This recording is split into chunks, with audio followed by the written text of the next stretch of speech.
असणारे सर्व अध्यक्ष आणि इथे जमलेले सर्व ग्रामस्थ यांनी मला इथं 2 शब्द बोलण्याची संधी उपलब्ध करून दिली, त्याबद्दल सर्वांचे आभार मानते. आणि खूप छान अशा आध्यात्मिक वातावरणामध्ये आपण ह्या छान पुस्तकाचं प्रकाशन केलेलं आहे.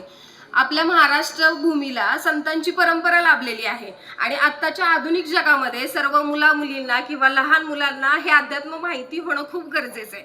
मग या प्रकाशनाच्या निमित्तानं फक्त मी 2च गोष्टी सांगू इच्छिते इथे, की लेखन आणि वाचन संस्कृती जिवंत ठेवणं आणि ती पुढं पाठवणं हे खूप गरजेचं आहे आणि हे पुस्तक त्याचं प्रतीक आहे. सर्व गावकऱ्यांना सन्मान म्हणजे एवढा मोठा सन्मान ह्या पुस्तकामुळे प्राप्त होणार आहे. सरांना मी अशी विनंती करते की अशीच लेखन आणि वाचन संस्कृती त्यांनी पुढे न्यावी आणि ती संस्कृती साता समुद्रा पलीकडे पोहोचावी, जेणेकरून आपल्या छोट्यातल्या छोट्या गावाची संस्कृती त्यांच्यापर्यंत पोहोचावी आणि ते आपल्या इथे येण्यासाठी भाग पडावेत.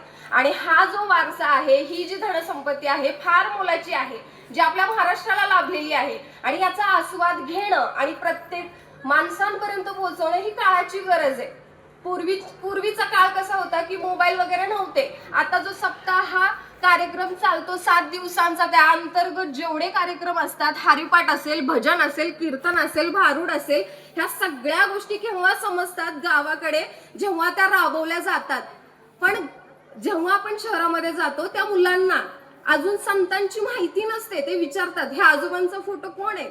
मग ह्या सगळ्या गोष्टी त्या मुलांपर्यंत पोहोचणं खूप गरजेचं आहे आणि त्यातलं एकमेव माध्यम म्हणजे आपली ही जी पुस्तकं आहेत ही आहेत.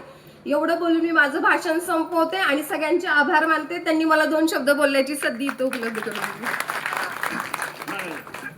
दिली. 1 मिनिट या ठिकाणी लोकमतचे तालुका प्रतिनिधी प्राध्यापक विकास शिंदे 2 मिनिटं बोला.